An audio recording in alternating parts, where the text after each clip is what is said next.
व्यासपीठावरती उपस्थित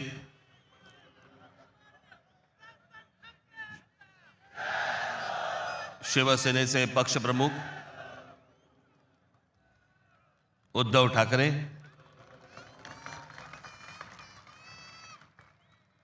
राष्ट्रवादी काँग्रेसचे नेते जयंतराव पाटील, इतर सर्व मान्यवर आणि माझ्या जमलेल्या तमाम मराठी बांधवांनो, भगिनींनो आणि मातांनो,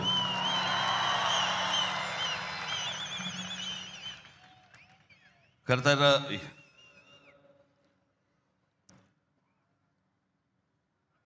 या व्यासपीठावरती मी माननीय बाळासाहेबांबरोबर लहान असताना अनेकदा आलो.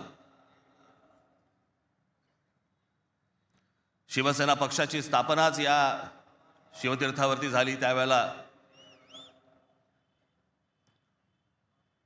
माझे आजोबा प्रबोधनकार ठाकरे हे देखील इथे उपस्थित होते.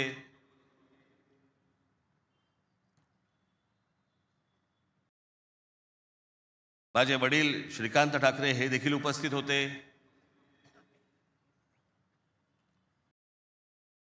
आमची माँ ही देखील उपस्थित होती.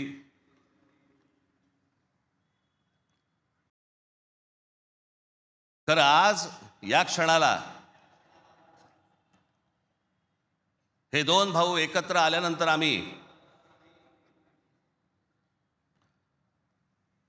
आज माझे आजोबा प्रबोधनकार ठाकरे, माननीय बाळासाहेब ठाकरे, माझे वडील श्रीकांत ठाकरे आणि आमच्या माँ आज खरं तर इथे हजर असायला पाहिजे होत्या. हे सगळं चित्र पुन्हा एकदा मराठी बांधवांसाठी, मराठी माणसांसाठी, मुंबईसाठी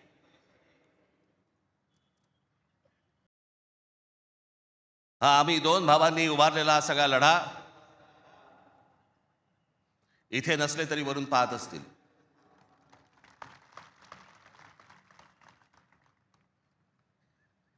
आज बऱ्याच गोष्टी मी आपल्यासाठी जरा थोडंसं घेऊन आलोय. जाताना पोट भरून जा.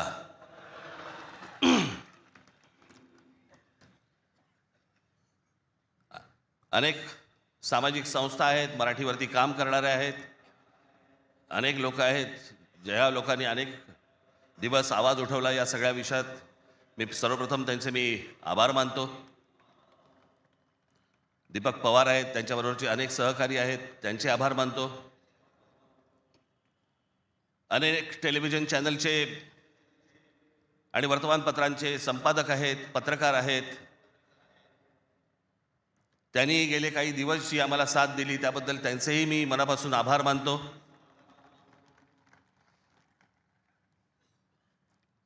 खरं तर मी 20 वर्षानंतर पहिल्यांदा युती करतोय.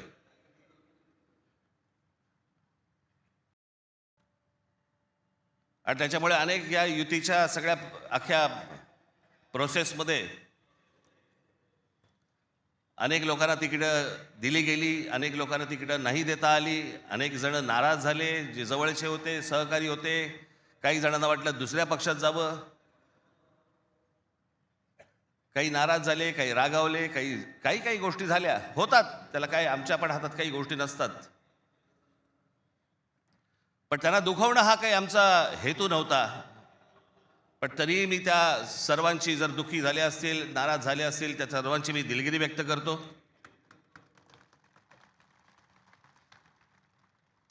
आपलेच आहेत, परत येतील. कारण जे आत्ता आहेत तेच कुठे जातील माहीत नाही. त्याच्यामुळे ते गेलेले आहेत ते येतीलच परत.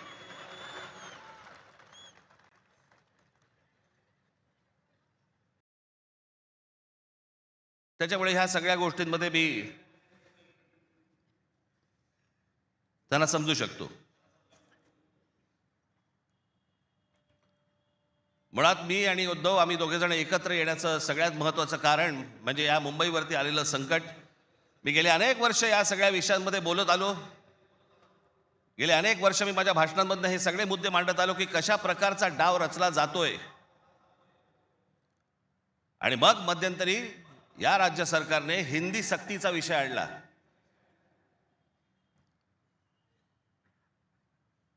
आणि त्यावेळेला मग मीही कडाडलो, उद्धवही कडाडला. आणि त्या सगळ्या याच्यामध्ये त्याच्या अगोदरच माझी एक मुलाखत झाली आणि त्याच्यामध्ये मी सांगितलं होतं की कुठच्याही वादापेक्षा आणि कुठच्याही भांडणापेक्षा महाराष्ट्र मोठा आहे.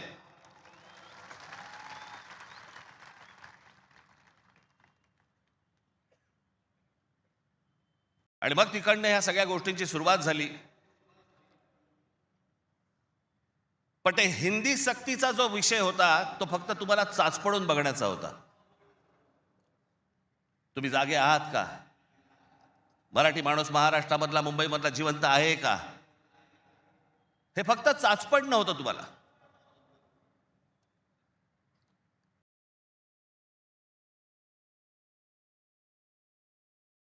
(2024)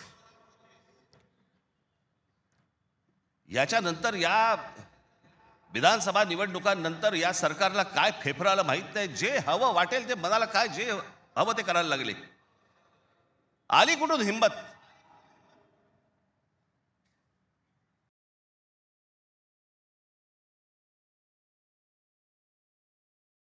कोणाला विचारायचं नाही, काही जनता बिनता लोक बिक काही नावाची काही गोष्टच नाही. बस आम्हाला वाटलं म्हणून आम्ही केलं.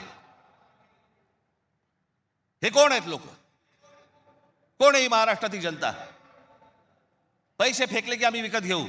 आला कुठून आत्मविश्वास?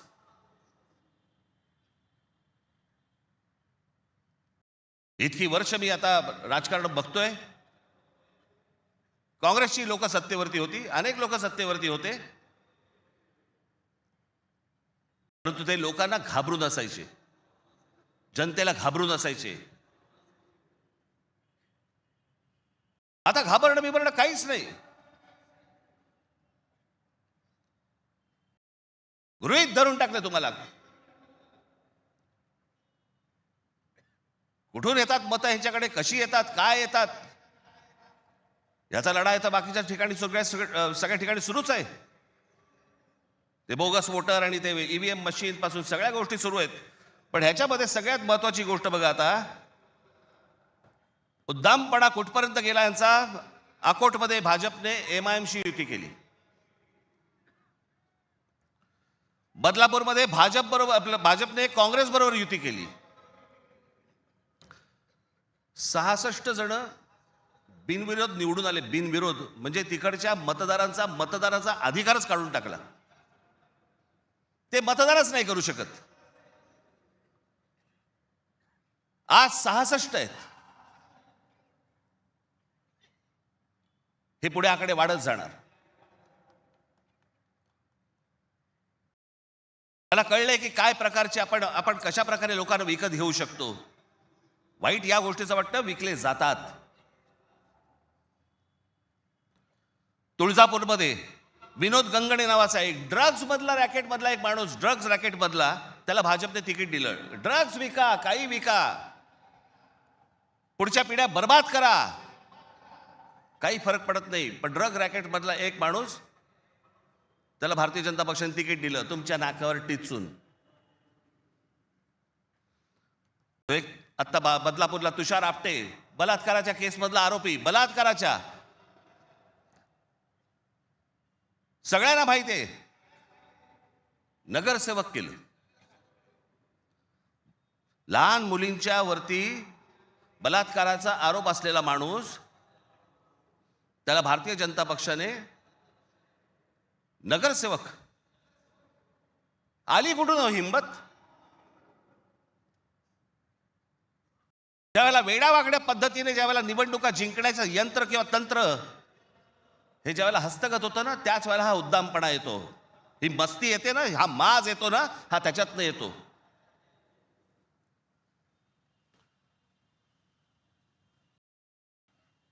अख्खी मुंबई विकायला काढली, अख्खा महाराष्ट्र विकायला काढला, अख्खा देश विकायला काढला.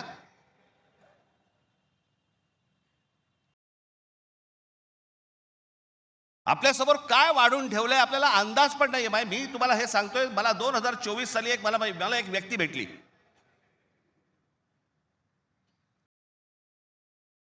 लोकसभेच्या निवडणुका झाल्यानंतरची गोष्ट सांगतोय.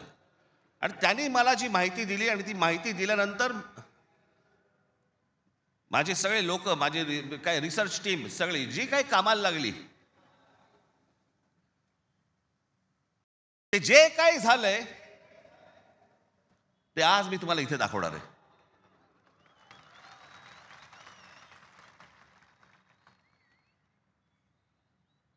आणि मला असं वाटतं की मी आज जे दाखवणार आहे याच्यानंतर जर समजा आपल्याला भीती नाही वाटली तर मला असं वाटतं या देशात निवडणुका न लढवलेल्याच बऱ्या.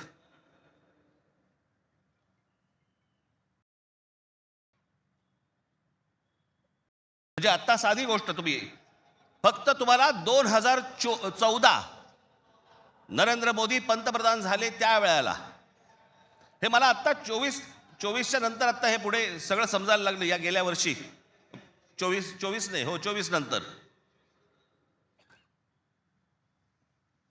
साधारणपणे विधानसभा निवडणुकांच्या आसपास मला ह्या सगळ्या गोष्टी आमच्या रिसर्च टीम मधून यायला लागल्यावरती मला धक्का बसायला लागला. कारण आपण असे बघतच नाही कधी, आपण डोळे झाक करत बसतो आणि नक्की काय खणलं जात आहे आपल्या खालून आणि आपल्याला माहितीच नाही. याचं कारण अनेक हिंदी इंग्रजी टेलिव्हिजन चॅनल सगळं सगळं ब्लॉक करून टाकलंय. कोणी काय तुम्हाला दाखवणार पण नाही. दाखवलं की वरनं फोन येतो, वरनं दट्ट्या येतो, जाहिराती बंद करून टाकू.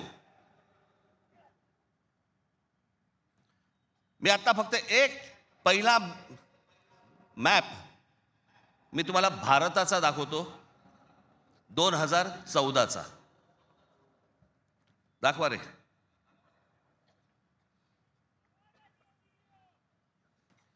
हा आहे 2014चा. गौतम अडानी यांचे प्रोजेक्ट्स किती होते हे तुम्हाला दाखवणार आहे. 2014ला पंतप्रधान नरेंद्र मोदी पंतप्रधान व्हायच्या अगोदर गौतम अडानी कुठे होते आणि आता पुढचं फक्त बघत राहा की आता 2024-25ला गौतम अडानी आता कुठे आहेत. फक्त सरकारच्या आशीर्वादाने. आणि तुम्हाला जर नाही धक्का बसला तर मला सांगा जरा, दाखवा.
हे फक्त 10 वर्षातलं आहे.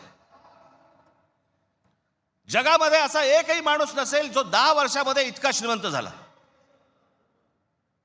मला कुठच्या उद्योगपतीने उद्योग करू नये या मताचा मी नाहीये, इतका दळभद्री विचार माझा नाहीये. पण या देशामध्ये इतके उद्योगपती असताना एका माणसावरती इतकी मेहरबानी या देशामध्ये होते, मी जगात तर दाखवतच नाही अजून. फक्त 10 वर्षामधली गोष्ट, ही 10 वर्षातली. एकाच माणसाला सगळ्या गोष्टी दिल्यात, वीज दिली, सिमेंट बनवण्याच्या उद्योगामध्ये गौतम अडाणी हा माणूस कधी नव्हताच 2014च्या अगोदर. आज देशातला 2 नंबरचा सिमेंटचा व्यापारी येतो. उद्या माणसाने समजा उद्या वीज बंद केली, आम्ही अंधारात. सिमेंट महाग केलं, काही बोलू शकणार नाही. सगळी पोर्ट्स खालपासून वरपर्यंत सगळी पोर्ट्स अदानीना, सगळी विमानतळं अदानीना. महाराष्ट्रात काय परिस्थिती एकदा बघा, महाराष्ट्राचा फक्त एकदा दाखवा.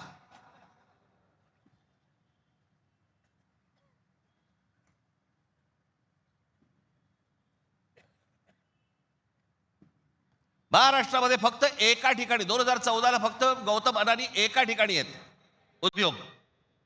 2025ला बघा,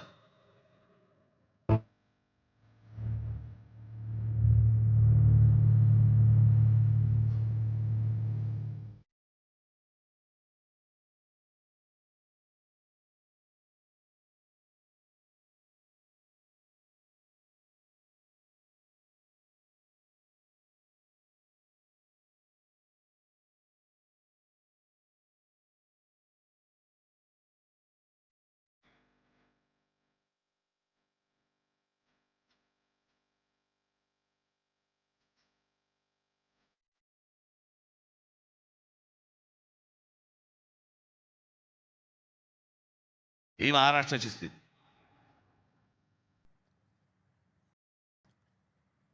आणि मी जे सतत सांगतो ना, हा जो MMR रिजन मुंबई,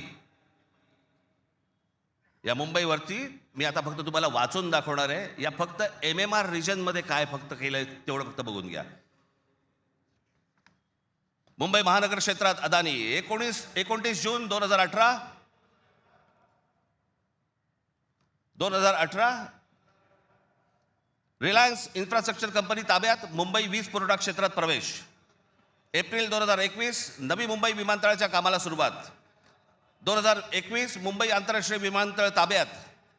अंधेरी पश्चिम येथील RTOची जमीन अदानी यांना 5,000 कोटींना. ऐरोली इथे डेटा सेंटरसाठी 92 एकर जमीन 1,500 कोटींमध्ये. धारावी पुनर्विकास प्रकल्प अदानींना. महाराष्ट्रात स्मार्ट वीज मीटर बसवण्यासाठी 13,888 कोटींचं कंत्राट. भांडूप कल्याण इथे मीटर्स बसवली जाणार. मुंबई आणि नवी मुंबईत हायर स्केल डेटा सेंटर सुरू करण्यासाठी महाराष्ट्र सरकारशी 50,000 कोटींचा सामंजस्य करार. मेट्रो मोनोरेल यांना अदानींचा वीज पुरवठा. सांताक्रूज आणि विलेपार्ले परिसरात केंद्र सरकारच्या विमानतळ आणि संरक्षण दलाच्या जागांवरती 80,000 झोपडपट्ट्यांचा विकास अदानी करणार. पनवेलमध्ये टॉवर्स सेमी कंडक्टर कंपनी आणि अदानी समूह यांच्या प्रकल्पाला महाराष्ट्र सरकारची मान्यता. $10 अब्ज गुंतवणुकीचा अंदाज. धारावी पुनर्विकास प्रकल्पासाठी देवनारमध्ये 124 एकर जमीन. मुंबई उपनगरातील वाढत्या वीज मागणी पुरवठ्यासाठी वसई खाडीजवळ 209 कांदळवने तोडण्यास मुंबई हायकोर्टाची परवानगी. गौतम अदानी यांची तारापूर अणुऊर्जा प्रकल्पाला भेट. पुढच्या 10 महिन्यात खासगी कंपन्यांना अणुऊर्जा क्षेत्रात देण्याची परवानगी देणारे विधेयक संसदेत मंजूर. रायगड जिल्ह्यातील आंबा नदीकाठी असलेल्या जेट्टी प्रकल्पासाठी 192 कोटीची गुंतवणूक. पनवेलमध्ये 1,000 एकर्समध्ये 10,000 कोटींचा रहिवासी प्रकल्प. मुंबईला वीज पुरवठा करण्यासाठी 1,660 कोटींचं काम. धारावी पुनर्विकास प्रकल्प बांधणीसाठी मुलुंड येथे 58 एकर जमीन आणि 319 कोटी मिळाले. धारावी पुनर्विकास प्रकल्प बाधितांसाठी कुर्ला मदर डेअरीची 20 एकर जमीन 57 कोटी मिळाली. 124 एकरचा आणि 36,000 कोटींचा गोरेगाव पश्चिम येथील मोतीलाल नगर पुनर्विकास प्रकल्प अदानींना मिळाला. MIDCने तळोजा येथे 400 एकर नंतर आणखी 159 एकर जमीन दिली. बांद्रे रेक्लेमेशन पुनर्विकास प्रकल्प 24 एकर 30,000 कोटींमध्ये मिळाला. पालघर डहाणू येथे अदानी वीज प्रकल्प. अदानी नवी मुंबईत सेमीकंडक्टर प्रकल्प सुरू करणार. वसई येथील तुंगारेश्वर अभयारण्यातील जमीन अदानी इलेक्ट्रिसिटीला. टिटवाळा, मोहने, आंबिवली शहरात येथील अदानी सिमेंट फॅक्टऱ्या. वाढवण येथे बंदर उभारण्यासाठी अदानी समूह उत्सुक. महाराष्ट्र सरकारशी सामंजस्य करार. वाढवण येथे विमानतळ उभारण्यासाठी अदानी समूह उत्सुक.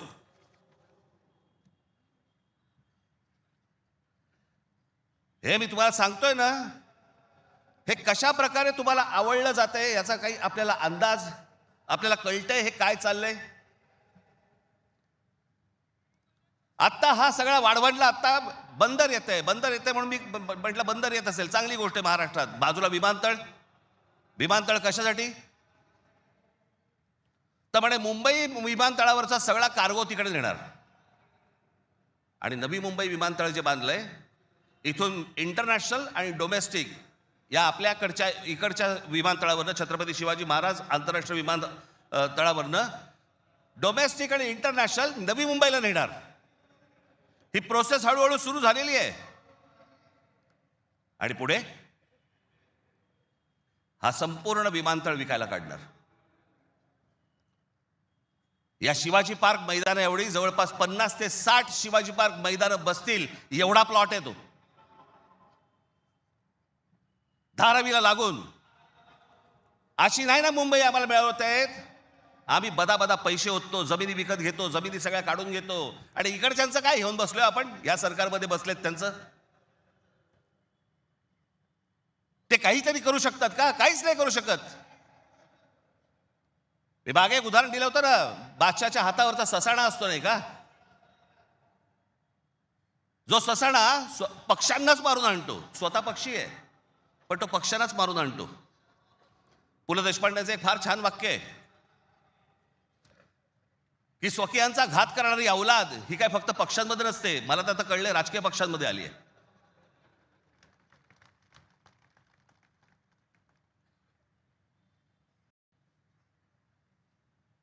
डोक्यात गेली सत्ता, डोक्यात. हा जो भूगोल आहे ना, हा भूगोल नीट समजून घ्या. हे वाढवण बंदरापासून तिकडे वरती जे आहे ना त्याला लगेच लागून गुजरात आहे. यांचं पहिल्यापासूनचं डोक्यामध्ये जे होतं ना की मुंबई गुजरातला न्यायची. मग मुंबई गुजरातला न्यायची असेल तर काय करायला लागेल? पालघर जिल्हा ताब्यात घ्यायला लागेल, ठाणे जिल्ह्याचा भाग ताब्यात घ्यायला लागेल, या MMR रिजनचा भाग ताब्यात घ्यायला लागेल, तर मुंबईपर्यंत पोहोचता येईल. माणसं पहिली बदा तिकडे टाका, त्यांचे मतदारसंघ फोडा, मराठी माणसांना फोडा, हे मतदारसंघ ताब्यात घ्या आणि त्याच्यानंतर सांगा अरे खासदार तर आमचाच, आमदार तर आमचाच, नगरसेवक पण आमचाच, महानगरपालिकाही आमच्या हातात. हे सगळं करून मुंबई गुजरातला कशी जोडता येईल याच्यासाठीचे हे सगळे लॉंग टर्म प्लॅन्स सगळे सुरू आहेत. आणि आम्ही बेसावत, आमच्यामध्ये जातीपातीमध्ये भांडणं लावली जात आहेत. हा मराठा, हा OBC, हा अजून कोणी. एकदा मुंबई हातात गेली ना बाबांनो, महाराष्ट्र झारखंडपेक्षा काही वेगळा करणार नाहीत. हे मुंबई ही तुमची राजधानी आहे, मुंबई ही तुमची ताकद आहे. पण जो मस्तवालपणा जो अंगामध्ये शिरलेला आहे यांच्या, की आम्ही काहीही करू, कुठूनही मतं आणू, जे यांनी विधानसभेला केलं तेच करण्याचा हे आत्ता पण प्रयत्न करणार. आमच्यावरती भ्रष्टाचाराचे आरोप करतायत. काय बोलताय काय तुम्ही? देवेंद्र फडणवीस ज्यावेळेला मुख्यमंत्री होते त्यावेळेला ह्यांनी छगन भुजबळांना जेलमध्ये टाकलं होतं, हो की नाही? आता मांडीला मांडी लावून बसलेत. अजित पवारांचे बैलगाडीभर पुरावे घेऊन गेले होते. काय किती 70 का 80 हजार कोटीचा काहीतरी घोटाळा, त्याच्याबद्दल पुरावे बैलगाडीतनं घेऊन गेले होते. आता काय सांगतायत? कोर्टात केस आहे, पुरावे असतील तर त्यांना अटक होईल. अरे मग तुम्ही पुरावे दिले होते ना, द्या आता कोर्टात. ही सगळी बाहेरून सगळी माणसं आणायची, इथे भरायची, तुमचा टक्का कमी करायचा, तुमचं अस्तित्व घालवायचं. इथे येऊन ह्याची माणसं बोलणार, इथे उत्तर भारतातनं माणसं येणार आणि म्हणणार इथे तुम्हाला. काल एक कोणतरी उत्तर भारतातला माणूस बोलत होता म्हणे, मुंबईमध्ये म्हणे नोकऱ्या जर घ्यायच्या असतील महानगरपालिकेमध्ये तर इथल्या स्थानिकांना, उत्तर भारतीय लोकांना दिल्या पाहिजेत. हे बाहेरून येणारे म्हणे कोल्हापूर, सातारा, सांगलीवरनं येणारी माणसं हे बाहेरच्या लोकांना द्यायची नाहीत म्हणून. बाहेरची लोक म्हणजे आमच्या सातारा, कोल्हापूर, सांगलीमध्ये येणारी आता हे बाहेरची लोक झाली आणि हे आतले.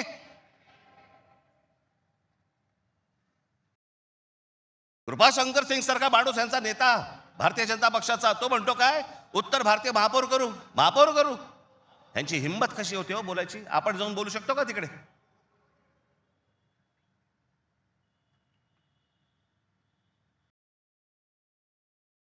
त्याचं कारण तुम्ही एकत्र येऊच नाही याच्यासाठीचा बंदोबस्त यांनी केलेला आहे. म्हणून काय करायचं, पैसे टाका, माणसं फोडा.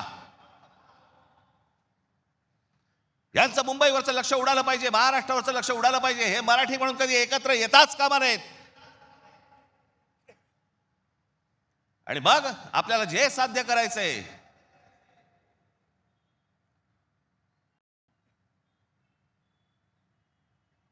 जी लोक येत आहेत ती लोक तुमच्यावरती उड्या मारतायत, वाटेल ते बोलतायत तुम्हाला. मुंबईमध्ये, महाराष्ट्रामध्ये तुम्हाला घरं नाकारली जात आहेत. काल परवाकडे कोणतरी एक तामिळनाडूमधून रसमलाई आली होती.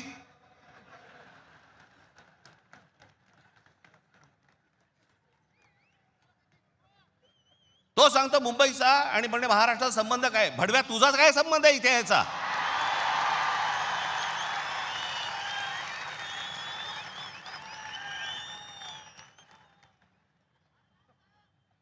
यांच्यासाठीच माननीय बाळासाहेब बोलले होते, हटाव लुंगी आणि बजाव पुंगी. आज अनेक दाक्षिणात्य इथे राहत आहेत, अनेक जैन मारवाडी इथे राहत आहेत, आनंदाने राहत आहेत. पण कसं भडकवलं जाते बघा तुम्हाला कबुतरांच्या नावाने. कबूतर राहिली बाजूला, पण हे सत्ताधारी जे फडफडत आहेत ना, हा त्यांचा प्रश्न आहे. काल परवाची गोष्ट, इथे मुंबईमध्ये एक जैन मराठी वादावरती पडदा टाकण्यासाठी म्हणून एक बैठक झाली. ही बातमी फक्त नवाकाळला आली होती. त्यांचे कोणतरी एक जैन मुली निलेश चंद्र आहेत, निलेश चंद्र बघा.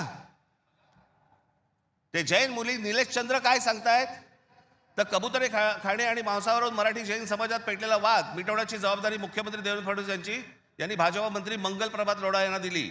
मात्र मंगल प्रभात लोढा यांनी हा वाद मिटवला नाही, तर ह्या समाजामध्ये जास्तीत जास्त भांडणं कशी लागतील हे पाहिलं. म्हणजे मराठी माणसापासून गुजराती बाजूला करायचे, आता ही लुंगी अंडी इकडनं तमिळ बाजूला करायचे, अजून कोणतरी युपी मधनं बोलवायचा, त्याच्यात अजून ते बाजूला करायचे. तुम्हाला या महाराष्ट्रामध्ये, मुंबईमध्ये एकट्यात पाडायचं. एकटे असलो तरी काफी होत.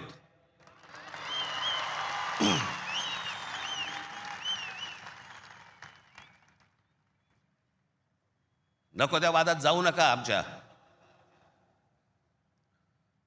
यांच्या गुजरातमधनं बिहारी लोकांना ज्यावेळेला हकलवले, त्याच्या बातम्या नाही होत.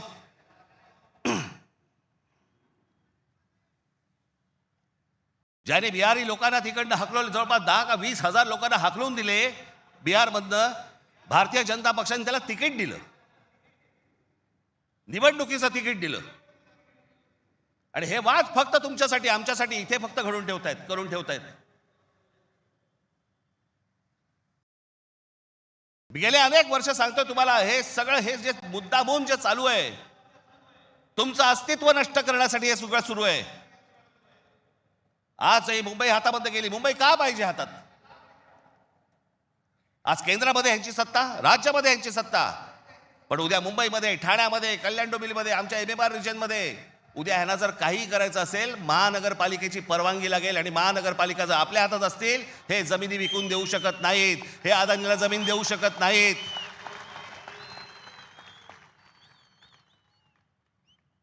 ही गोष्ट ते करूच शकत नाहीत.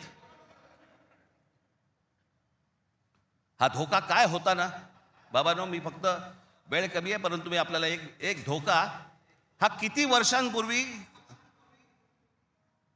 आमच्या बाबासाहेब आंबेडकरांनी,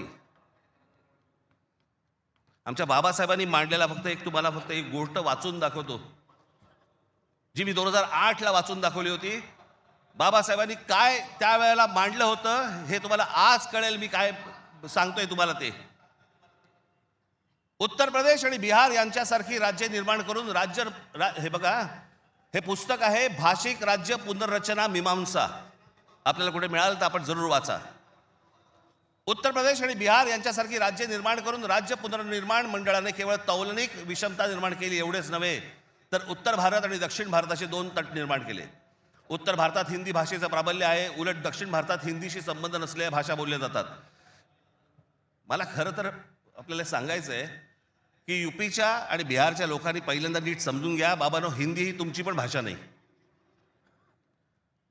युपीच्या लोकांची भोजपुरी भाषा आहे, बिहारच्या लोकांची मैथिली भाषा आहे, अवधी भाषा आहे. हिंदी भाषा तुमची पण नाही आहे. माझा कुठच्या भाषेवर राग नाही, परंतु तुम्ही आमच्यावरती लादणार असाल तर लाथच मारू. हिंदी भाषिकांची संख्या किती मोठी आहे याची बहुतेक कोणालाही दखल नाही. भारताच्या एकूण लोकसंख्येच्या 48% लोकसंख्या ही हिंदी भाषिक म्हणजे त्या भागाची आहे. माझ्याकडे घटना निर्मितीचे काम होते त्यावेळी एक गुपित घटना मी नमूद करू इच्छितो. अर्थात गुपित भंगाचा आरोप माझ्यावरती येणार नाही अशी अपेक्षा आहे. काँग्रेस पक्षाच्या एका बैठकीतील हे गुपित आहे. हिंदी ही राष्ट्रभाषा म्हणून स्वीकारण्यासंबंधी ही चर्चा होती. घटनेचे 115वे कलम राष्ट्रभाषेसंबंधी आहे. या कलमावरती जेवढी गरमागरम चर्चा व्हायला झाली तेवढी इतर कोणत्याही कलमावरती झाली नाही. प्रदीर्घ चर्चेनंतर हे कलम मातास टाकले आणि काय आश्चर्य, 78 विरुद्ध 78 असे मतदान झाले. कुठलाच निर्णय घेणे शक्य झाले नाही. या वस्तुस्थितीमुळे दक्षिण भारताचा उत्तर भारतावरती किती कटाक्ष आहे हे तुमच्या लक्षात येईल. उत्तर भारत संलग्न झाला आणि दक्षिण भारत विच्छिन्न राहिला आणि राजकारणात हिंदी व उत्तर भारताचे वर्चस्व असेच चालू राहिले तर परस्पर द्वेषभाव निर्माण झाला नाही तरच नवल. केंद्रीय सरकारात एका राज्याला दुसऱ्या राज्यावरती अशा आगंतुकपणे वर्चस्व चालू देणे धोक्याचे आहे. घटक राज्ये समतोलाची राखण्यास केंद्रीय शासनामध्ये काही तरतूद नसल्यामुळे नवनिर्मित बिजोड राज्यांमुळे 5 प्रदेशांखेरीज इतर राज्यात अविश्वास आणि असंतोष निर्माण होईल. सध्याच्या केंद्रीय शासन पद्धतीमुळे भारताच्या राजकारणात उत्तर प्रदेश इतर राज्याहून प्रबळ ठरेल ही भीती केवळ दक्षिण भारतीयांचीच नसून पंजाब, बंगाल व इतर राज्यांनी व्यक्त केलेली आहे आणि ही भीती निराधार आहे असे कोणीही छातीरोखपणे सांगू शकत नाही. या भीतीचे निराकरण केले नाही आणि आत्ता विशेष उपाययोजना केली नाही तर ही भीती राष्ट्रीय ऐक्यास घातक ठरल्याशिवाय राहणार नाही. हे सत्य कोणी लपवू शकत नाही. आमच्या परमपूज्य डॉक्टर बाबासाहेब आंबेडकरांनी तेव्हा लिहून ठेवलंय की हे किती घातक आहे ते. हे काय चाल चालू आहे तुमच्या विरोधात, हे काय प्रकारचं षडयंत्र सुरू आहे. जो इतका बलवान महाराष्ट्र, इतका सुसंस्कृत महाराष्ट्र, या देशाला दिशा दाखवणारा महाराष्ट्र, सगळ्या बाजूनी संपन्न असा महाराष्ट्र, हे सगळ्या बाजूनी येत आहेत आणि महाराष्ट्र आणि तुम्हाला फक्त इथे तुमचे चावे घेत आहेत. तुम्हाला उद्ध्वस्त करायचं आहे ना, उठा या जमिनीवरनं, निघा इथून, आम्ही येत आहोत. काल परवाकडेच मी एका चॅनलला सांगितलं, हिरे असतात, मोती असतात, सोनं असतं, चांदी असते, अजून काही मौल्यवान गोष्टी असतात, फक्त जमीन या एकाच गोष्टीला रिअल इस्टेट म्हणतात, खरी संपत्ती. दुसऱ्या कोणत्याही गोष्टीला रिअल इस्टेट म्हटलेलं नाहीये, फक्त जमिनीला रिअल इस्टेट म्हटलंय. कारण ती तुमची संपत्ती आहे. तुमच्या पायाखालची जमीन आणि तुमची भाषा ही मेली की तुमचं अस्तित्व संपलं, तुम्ही कोणी नाही आहात. जगात अनेक देश, अनेक लोक, हे भाषा संपली, देश गेला, जमीन गेली म्हणून संपले. हाच डाव त्यांचा आहे. वेगवेगळ्या मार्गाने येत आहेत आणि वेगवेगळ्या मार्गाने तुमच्यावरती आक्रमण करतायत आणि तुम्हाला सांगतायत निघून जा इथनं. संयुक्त महाराष्ट्राच्या वेळेला देखील विरोध करणारे या मुंबईमधले अनेक धनिकच होते, गुजराती होते पण धनिक होते. आज पण तेच चालू आहे. आणि आज हे संकट त्यावेळेला इतकं नव्हतं, पण आज खरं तर तुमच्या उंबरठ्यावरून वरती येऊन उभं आहे. कधी तुमच्या दरवाजावरती टकटक होईल तुम्हाला पण कळणार नाही, कधी तुम्हाला इथनं बाहेर काढतील तुम्हाला कळणार पण नाही. आज मुंबई, उद्या ठाणा, कल्याण, डोंबिवली, सगळे सगळे भाग, उद्या पुणा, नाशिक, जे जे चांगलं आहे, आज कोकणपट्टी अख्खी रिकामी करतायत. जमिनीच्या जमिनी विकत घेतल्या जात आहेत. मी त्यावेळेला त्या बुलेट ट्रेनला विरोध केला होता, आजही माझा विरोधच आहे. कुठे चालली आहे बुलेट ट्रेन? बुलेट ट्रेन फक्त बघा, ही बुलेट ट्रेनचं स्टेशन, शेवटचं स्टेशन गुजरातमध्ये चाललंय, जिकडे गिफ्ट सिटी उभी केली आहे. Gift city Ahmedabad bullet train station पासून 90 किलोमीटरवर डोलेरा नावाचं एक पूर्ण नवीन शहर बसवलं जातंय. डोलेरा नावाचं एक पूर्ण नवीन, हे शहर 903 स्क्वेअर किलोमीटरचं आहे, म्हणजे मुंबईपेक्षा दीडपट मोठं. आणि तिथे वेदांत आणि फॉक्सकॉनची 1.5 लाख करोडची सेमी कंडक्टर प्रोजेक्ट्स येत आहेत. अहो, आपल्याला समजत पण नाही हे काय चालू आहेत नक्की, ह्यांचे कुठून रूळ चालले आहेत आणि कुठून गाड्या चालल्या आहेत आणि कुठून यांचे मार्ग सुरू आहेत आणि काय घेऊन जायचंय ह्यांना आणि काय आणायचंय, इथे काय भरायचंय. एकदा जाऊन बघा हो, वसई विरार पासून सगळ्या गोष्टी बघा, कसे कसे भर देत आहेत, कसे भर देत आहेत. तुम्हाला घरं नाकारणार, ह्यांना सगळ्यांना घरं मिळणार. तिकडनं बाहेरच्या राज्यातनं गुजरातमध्ये येणार, ह्यांना घरं मिळणार, तुम्हाला नाकारणार. तुम्हीच नसाल, तुमचंच अस्तित्व नसेल, काय चाटायच्या ह्या महानगरपालिका.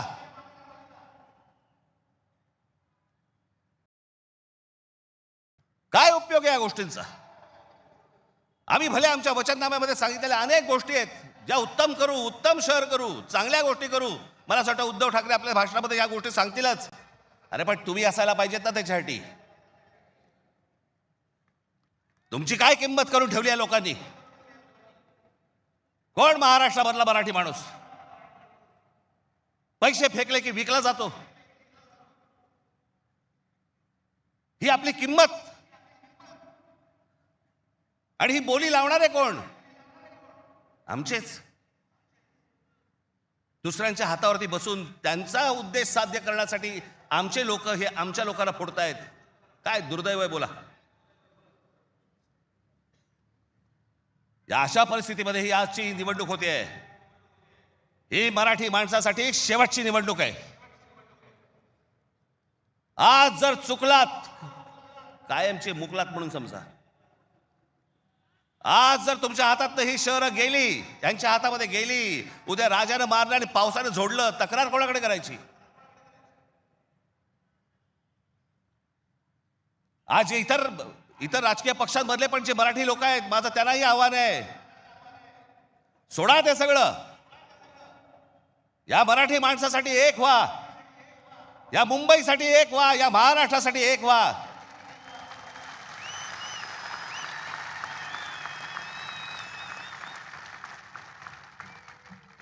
ज्या इतक्या वर्षांच्या परंपरेने, इतक्या लोकांच्या तपश्चर्याने ही मुंबई महाराष्ट्राला मिळाली. 107 आमचे हुतात्मे गेले. उद्या मुंबई गेली तर त्या पुतळ्यानंतर काय अर्थ उरतो? आणि पुतळे काय म्हणतील ते? आमचा मराठी माणूस बेसावध राहिला आणि म्हणून आम्ही मिळवलेली मुंबई आम्हाला गमवावी लागली. आज तुमच्या समोर ही सोन्यासारखी संधी आलेली आहे. आम्हाला सत्ता काय, सत्याचं काय करू? सत्तेशिवाय पण आज पण लाथा मारल्यात ना. अनेक अंगावर आले, त्यांना तुडवलेच ना. पण तुम्हाला ह्यांचा मास, या सगळ्या लोकांचा, सत्ताधाऱ्यांचा तुम्हाला उतरवायचा या निवडणुकीमध्ये. कुठेही बेसावध राहू नका. माझी आपल्याला सगळ्यांना एक फक्त सांगणं आहे, हे ईव्हीएम मशीनवरती लक्ष ठेवा. दुबार मतदार सकाळी 6 वाजता, मला जेवढे काय BLA नेमलेले आहेत, सकाळी 6 वाजता तिकडे सेंटरवरती पाहिजेत दोन्ही पक्षांचे.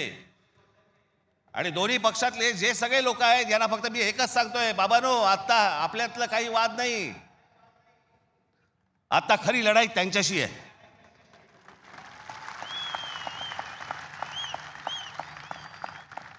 आपण भांडत राहावं हेच त्यांना पाहिजे. त्यांना जे हवं ते आपण नाही द्यायचंय. आपल्याला जे हवंय तेच आपण केलं पाहिजे. आणि म्हणून तिकडे आपल्याला जातात एवढंच सांगेन की सतर्क राहा, बेसावध राहू नका.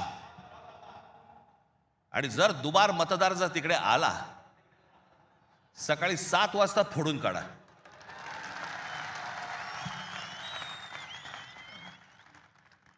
ही मुंबई राहावी, हे महाराष्ट्र राहावं, राज्य राहावं, हे मराठी माणसाच्या हातात राहावं, तुमच्या हक्काचं असावं, तुमचंच आहे ते. आणि मला असं वाटतं की जो लढा आजपर्यंत मराठा साम्राज्याने दिला, तो लढा आज तुम्हाला, आज सगळ्यांना, तुम्हाला, आम्हाला सगळ्यांना करायचा आहे. हा महाराष्ट्र वाचवायचा आहे, महाराष्ट्र समृद्ध करायचा आहे, ही आपली शहरं समृद्ध करायची आहेत, ही मुंबई आपल्याला वाचवायची आहे, ही मुंबई कदापि आपल्याला कुठेही गुजरातला घेऊन द्यायची नाहीये. या सगळ्या गोष्टींसाठी आपण सगळेजण कामाला लागाल अशी एक आशा अपेक्षा बाळगतो आणि आपणा सर्वांची मी रजा घेतो. धन्यवाद. जय हिंद, जय महाराष्ट्र.